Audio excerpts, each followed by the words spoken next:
Salut tout le monde, juste une très courte vidéo pour vous dire que si vous regardez cette partie, c'est la partie numéro 2 du plaidé du récap numéro 5. Si vous n'avez pas vu la partie 1, filez la regarder tout de suite, histoire d'avoir le début du clan War, c'est quand même mieux de faire ça dans l'ordre. J'ai dû couper pour des raisons de longueur de vidéo, et voilà, j'explique tout ça à la fin de la partie 1, donc je fais pas plus long. Bonne vidéo à tous. Quatrième BO3 de cette soirée, nous avons encore un Terran aligné du côté d'Aeri, c'est Ozzy Mandias, ou Ozzy pour les intimes. Et en face nous avons encore un Zerg, mais cette fois c'est Liko, donc de W-Rush. Ici Liko, vous le voyez, il fait un truc très all-in et très sale, un gros Banning Bust de très à l'ancienne, quoi, j'ai envie de dire. C'est totalement scouté par les deux petits Reapers. Étant donné que ça a été totalement scouté, Ozzy il a la bonne réaction, c'est-à-dire il fait deux bunkers en haut dans sa B1, un bunker ici et un autre là, et il wall avec des bâtiments. Et donc voilà le fameux Banning Burst qui arrive, mais bon c'est déjà bien wallé, et en plus de ça les trois Reapers de Ozzy qui font un très bon job, ils ont snipé 2 ou 3 Banning avant qu'ils n'explosent, donc en fait les Zerglings maintenant, il n'y a plus aucun Banning pour faire sauter les bunkers, les VCS sont là pour réparer. Et tout simplement Liko n'a plus du tout de moyens de passer ici. Encore un très bon travail de sap là, fait par Ozzy avec sa micro Reaper qui essaie de venir sniper les petits bendings avant qu'ils soient morphés. Donc là le all-in de Liko qui ne passera mais vraiment pas, je ne vois vraiment pas comment ça pourrait passer ici. Et je pense qu'il s'en rend compte également. Et c'est donc pour ça qu'il fait le choix de poser sa B2 mais tellement en retard. Étant donné qu'il y a toujours des petites troupettes de Liko qui sont devant, qui sont sur le slot de la B2 de Ozzy, il va tout simplement faire le choix de poser sa B2 sur son slot B3. C'est plutôt pas un mauvais choix, ça évite de perdre trop de temps. Et pendant ce temps, Liko lui, il essaie de recoller un petit peu en macro, il pose sa B3, il drone. Ozzy de son côté, en réponse, qu'est-ce qu'il choisit? Il choisit de faire un gros push Hélion avec le flamme bleu. Cela dit, Liko avait eu la bonne intuition de faire du Roach, donc là il y a déjà 3 Hélions qui sont tombés gratuitement. Cela dit, le run by qui commence à faire quelques dégâts dans la ligne de minerai. 7 drones qui sont pris pour le moment, et ce sera tout, les Hélions qui devront rentrer chez eux. Arrivé en mid-game, Liko a plutôt bien rattrapé son retard à cause de son fail de début de partie. Il pose sa B4, il a retrouvé une économie vraiment solide et il est en avance sur les upgrades, il est 1-1, le 2-2 est lancé alors que notre ami Ozzy, lui il s'est un petit peu endormi sur ses upgrades, il est toujours 0-0. On peut souligner quand même le très bon travail de creep spread de notre ami Liko, qui a fait vraiment du très bon boulot avec ses queens ici, le creep qui est arrivé aux portes de la B3 de Ozzy. Du coup, grâce à son beau creep spread, Liko il voit tous les pushs qui arrivent et qui se préparent. Donc là, Ozzy qui prend une position qui est très bien sur cette map avec ses tanks sièges qui permettent de taper la ligne de minerai de cette B3, mais vu que Liko a vu le push, il a été réactif et là il vient totalement exploser l'armée de Ozzy. Il l'a vraiment bien prise sa fight ici Liko, et Ozzy qui a tout perdu.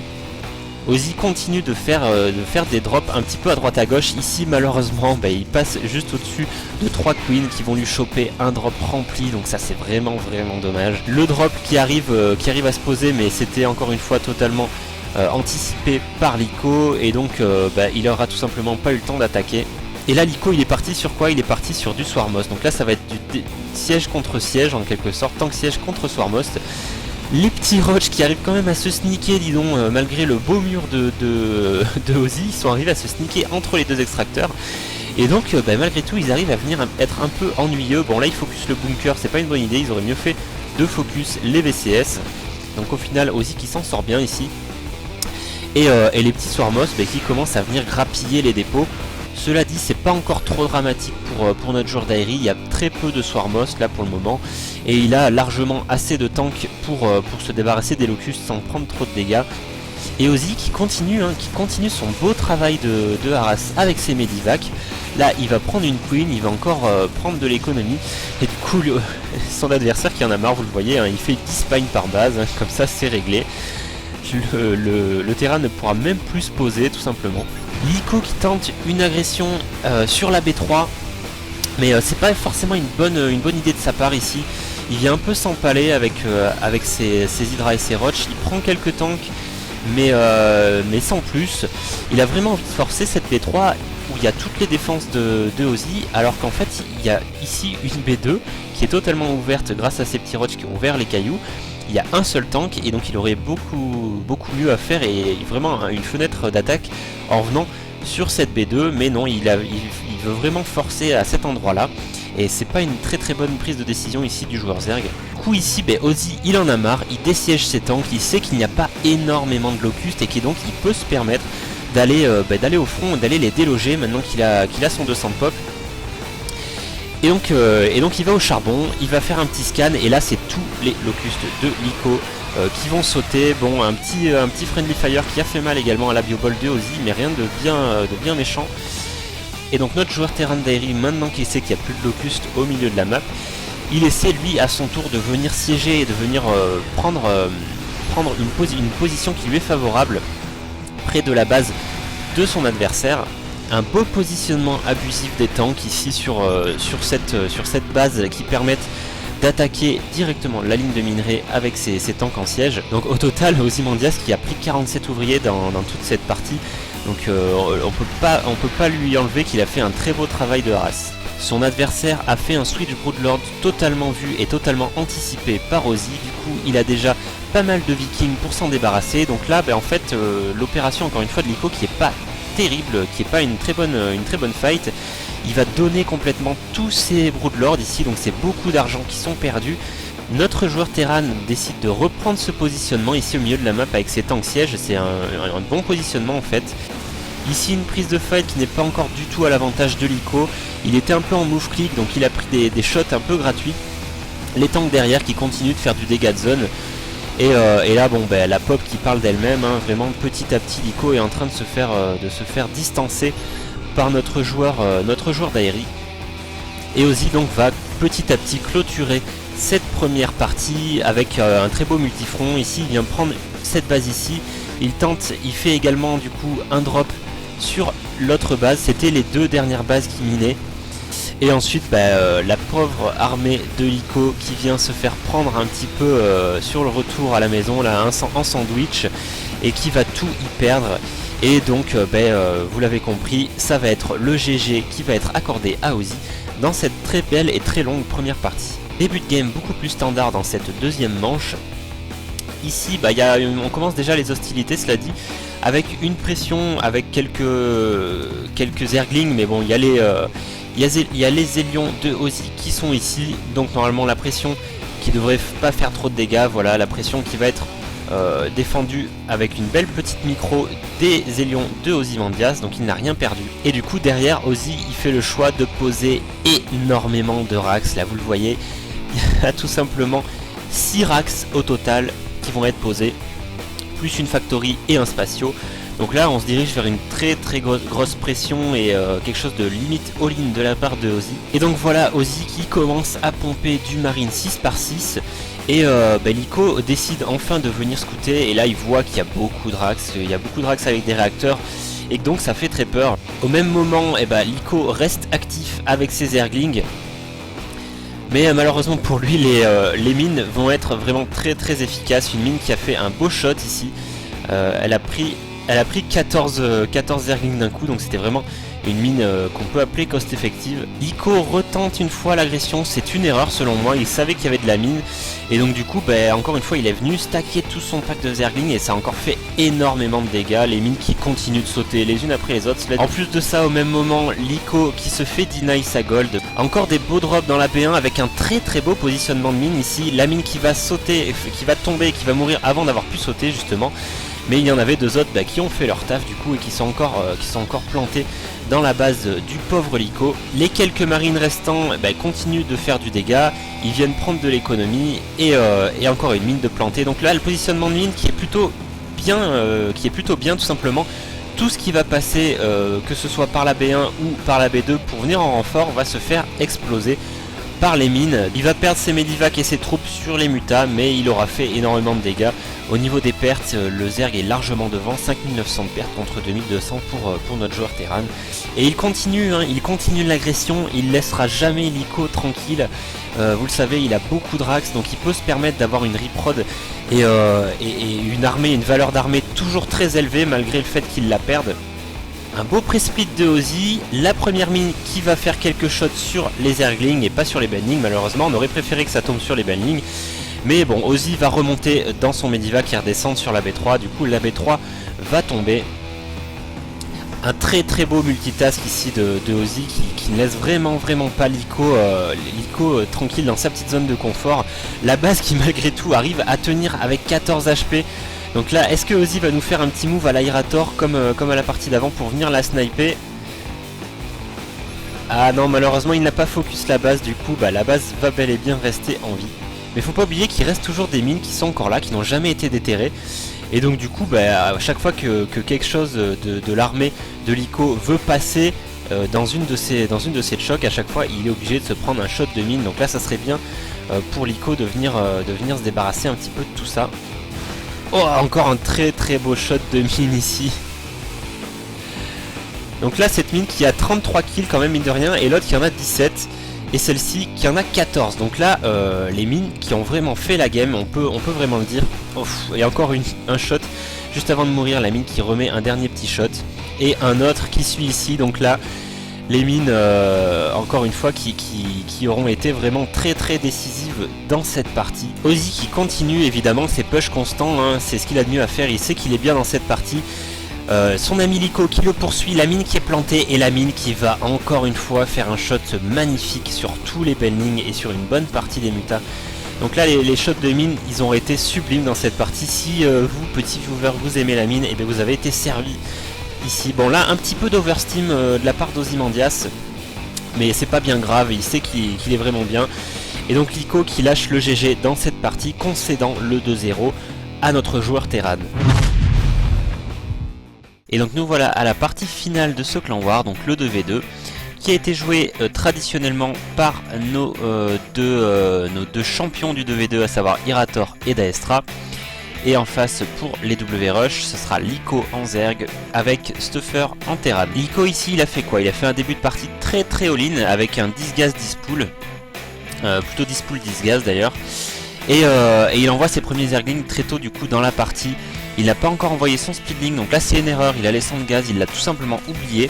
Et en plus de ça, nos joueurs d'Aerie qui ont totalement scouté le cheese et le all-in. Et donc ils ont été complètement prêts, ils ont bien wallé, vous le voyez, il y a une photon là qui est en train de se créer pour Daestra. Tout était perfect wall, il y avait tout ce qu'il fallait pour contrer ce début de partie. Donc là le Zerg qui démarre finalement assez mal, il a engagé beaucoup de son économie et beaucoup de son temps là-dedans, et au final ça ne fera aucun dégât, surtout qu'encore une fois il avait oublié son speedling, il ne lance que maintenant. Donc là ça part pas très bien pour le Zerg de W-Rush. Son ami Terran lui s'est développé de manière un petit peu plus conventionnelle, on a vu il a fait un premier Reaper avec ensuite une switch de facto sur un réacteur, bref un start Terran assez classique. Et du côté de nos joueurs d'Aerie, ça prend expand, ça la joue vraiment bien macro, ils savent que là ils sont safe. Il y a la backdoor et derrière qui est en train de se faire un petit peu manjouiller, grappiller par les Zerglings, mais ça a été totalement également scouté par Daestra. Donc il prépare des canons à photons, donc normalement ça devrait bien se passer. Il y a les Reapers de Irator qui sont également là pour venir un petit peu choper quelques glings. Les joueurs W-Rush qui vont malgré tout essayer d'enfoncer comme des bourrins, comme un bélier avec le mass Zergling et les Hélions. Ils vont essayer d'enfoncer un petit peu ce wall et ils vont finalement y arriver. Libé qui n'aura pas le temps de se poser malheureusement, et donc le petit run by de Zergling qui va passer avec les Hélions également. Résultat du coup de tout ça, une opération plutôt bien réussie pour l'équipe rouge ici, étant donné que vous le voyez, la totalité finalement de la ligne de minerai d'Irator va y passer. Donc là Irator qui est pas bien du tout à ce moment là de la partie. Le Zealot est mis en wall ici pour empêcher tout renfort. Il y a aussi également du pylône qui a été mis pour refaire un perfect wall. Et il reste toujours les trois petits ailions de l'ami Stuffer qui sont encore en train de faire un petit peu le dawa dans la base de Daestra cette fois-ci. Donc Daestra a eu plus de chance qu'Irator dans ce sens où il a eu le temps de venir un petit peu cacher toutes ses sondes près de ses photons ici sur sa B2. Donc en fait, au final, résultat des courses, Daestra il est pas mal, il est à 37 sondes. Irator lui il est pas bien du tout, hein, il est en train d'essayer de se relever grâce à ses mules et il redrone, il refait des VCS à la chaîne, il est qu'à 6 VCS.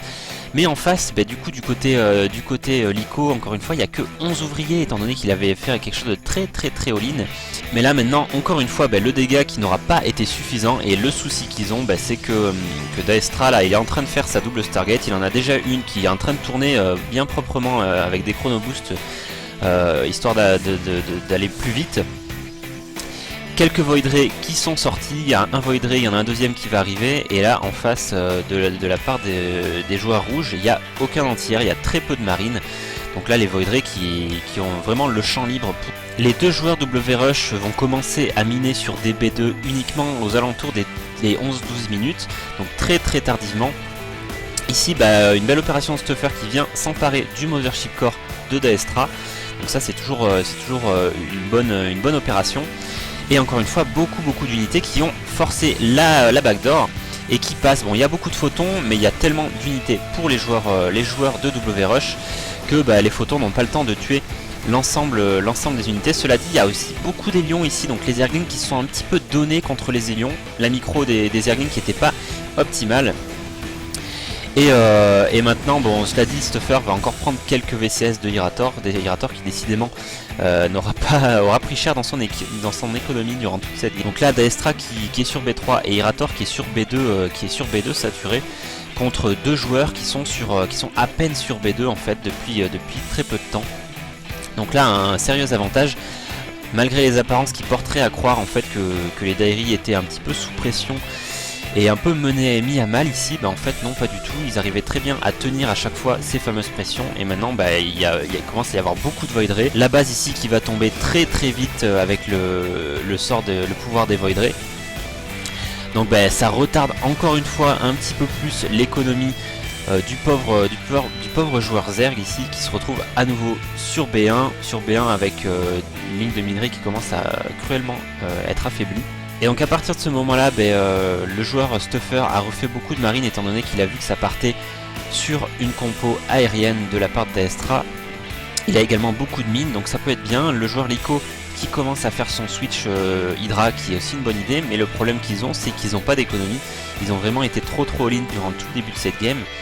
Et ils se retrouvent face à une équipe d'Airi qui, vous le voyez là sur la minimap, est extrêmement bien en termes économiques, hein, c'est le moins qu'on puisse dire. Donc là ça va vraiment être très compliqué pour les joueurs WRush d'arriver à tenir l'income de nos deux joueurs et là malheureusement pour les joueurs de chez WRush, ils n'arrivent pas à trouver les solutions. Stuffer, faut bien comprendre qu'ici c'est une guerre économique, hein. Stuffer n'a plus de minerais dans sa B1, il est finalement sur B1 et il ne prend pas de nouvelles bases. Donc là selon moi c'est une erreur. Ils ont vraiment laissé nos deux joueurs d'Aérie vraiment faire la compo ultime mecha masse aérien. Et cette compo, quand elle arrive à son 200 pop, c'est une compo qui est tout simplement pas prenable. Donc là c'est vraiment le all-in de début de partie des WRush qui lui aura coûté cher, étant donné que ce n'est pas passé. Et donc maintenant les joueurs d'Aérie n'ont plus eu qu'à faire un gros hack-click et les deux joueurs rouges leur accordent le GG dans cette première partie. Nous voilà à la deuxième game entre ces deux équipes. Lyco il en démord pas, hein. Il a vu que c'était pas passé à la première game, il refait un disgas dispool dans celle-ci, et son adversaire, enfin son ami pardon, qui refait également la même chose. Alors sur cette map, ça pourrait être une bonne idée, c'est un bon brain de refaire la même chose juste après avoir fail le premier, ça peut surprendre nos joueurs d'Aérie. Et alors attention mesdames, messieurs, ici ça va être une game qui va sortir un petit peu des sentiers battus et du coup c'est génial. Regardez ce que nous fait Daestra. Il a scouté une nouvelle fois que ça partait vraiment très all-in. Il sait que s'il ne wall pas, ça va être problématique. Et donc il se dit quoi de mieux pour voler qu'un Nexus, hein, histoire de faire les choses bien. Donc là voilà, tout simplement un espèce de proxy Nexus dans le wall, donc une tourelle géante, hein, ni plus ni moins une tourelle géante. Déjà ça a beaucoup de points de vie, donc pour venir la casser ça va être très long, et en plus il pourra faire un overcharge dessus. Donc c'est très très ballsy. C'est particulier, mais dans le cas actuel des choses, et ben c'est une situation de secours qui est plutôt très très intéressante selon moi. Et on voit que Irator de son côté il fait plus ou moins la même chose, il vole avec une IB et avec un CC. Alors certes du coup ça coûte cher hein, à Daestra, hein, ça lui coûte un Nexus qui ne servira à rien finalement d'autre qu'à voler et qu'à faire un espèce de gros photon géant. Cela dit, il sort les sondes 2x2, donc en fait c'est un espèce de Nexus macro Nexus, hein, qu'il invente vraiment un nouveau metagame ici. Et le truc qu'il y a, c'est que même si ça lui coûte cher, bah, Lyco qui lui aussi est totalement all-in là-dessus, bon on voit qu'il redrone là parce qu'il a vu que ça passerait sûrement pas. Bah, il se dit c'est bien, j'ai mon gros pack de Zergling avec mon Speedling, ok soit, mais je passe comment avec? Je fais quoi avec? Je fais rien. Donc en fait l'un dans l'autre, les deux joueurs qui ont un petit peu équilibré les ressources dépensées.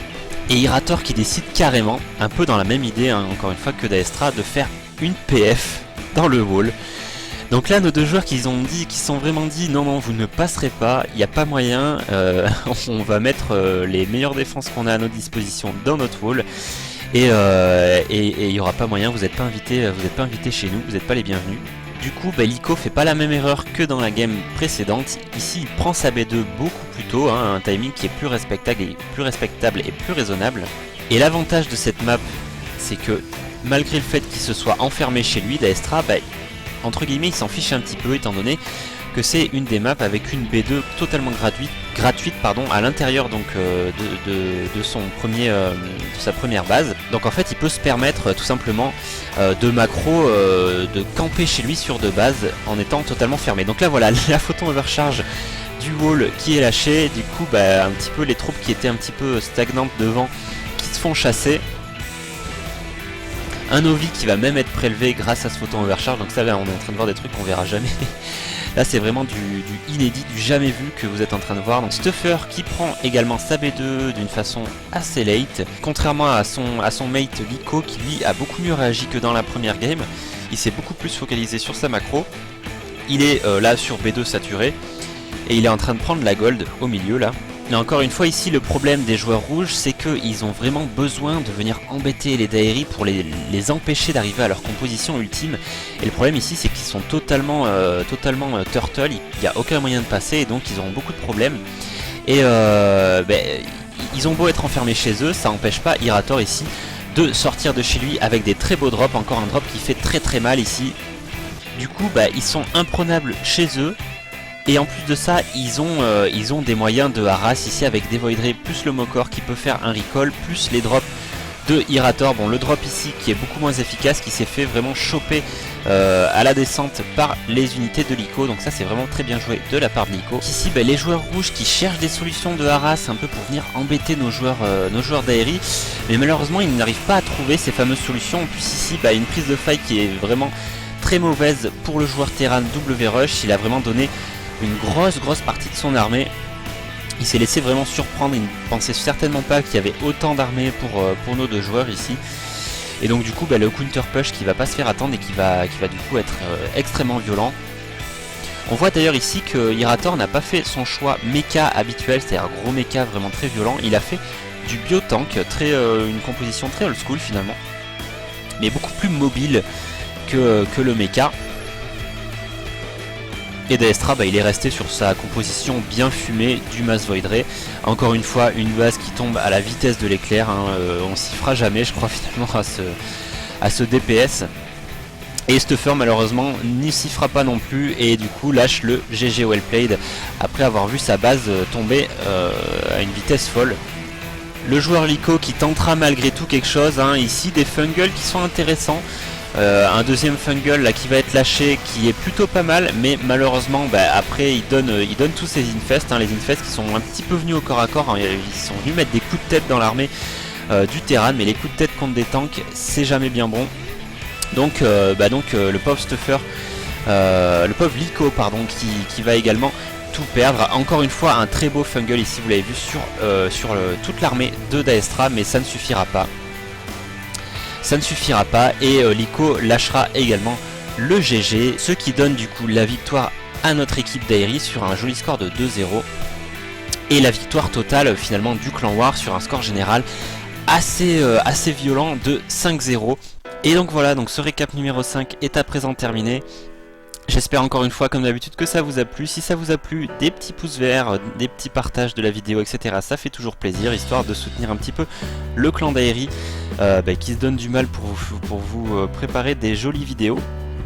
Donc voilà, ça fera plaisir si vous souhaitez nous aider, c'est la meilleure des méthodes. Comme d'habitude, je remercie également l'équipe contre laquelle on a été confronté, à savoir ici les W-Rush, donc les Workers à Rushing. Merci vraiment beaucoup à vous pour votre fair play, pour votre beau jeu et pour votre gentillesse. Le score a été assez one-sided et assez compliqué pour les W-Rush, c'est clair, mais ils ont vraiment pas démérité, hein. C'est des joueurs en tout cas qui sont vraiment très agréables, donc merci beaucoup à eux. J'en profite également pour remercier et pour faire un petit coucou à Fitrail, donc petit coucou à toi Fitrail, donc c'est quelqu'un qui nous suit assez régulièrement, donc merci, vraiment merci à toi de nous soutenir et on aura l'occasion de reparler de son équipe. Son équipe c'est les What sur Game. Et on va se battre contre eux très prochainement, donc on aura l'occasion, vous aurez l'occasion de les voir dans un des récaps ou en live si vous venez nous voir le clan War en live. Et pourquoi je lui remercie, pourquoi je lui fais un petit coucou, tout simplement parce que c'est lui qui m'a donné l'idée de faire ce que vous voyez à présent à partir de cette vidéo, à savoir de vous mettre un petit screenshot de tous nos clans War précédents en plus de celui-ci. Donc c'est ce que vous voyez en fait juste là. Ici en dessous, donc vous avez tout le récap de tous les matchs qu'on a effectués jusqu'à aujourd'hui, avec les scores qu'on a fait du coup, et vous avez également là-bas tout à gauche en fait le tableau du classement général de toutes les équipes de la division dans laquelle nous sommes, c'est-à-dire actuellement la division 5.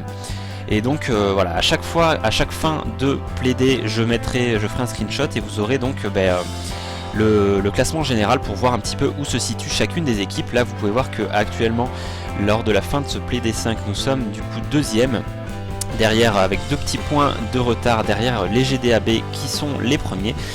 Et donc voilà, on a encore beaucoup de choses à montrer et d'espoir de passer premier. J'espère que on arrivera à vous amener encore une fois de très belles victoires. Je fais pas plus long, je vous dis à bientôt sur le stream pour les prochains Clan War en live ou à bientôt pour les prochains récaps. Salut tout le monde et GLHF pour votre leader.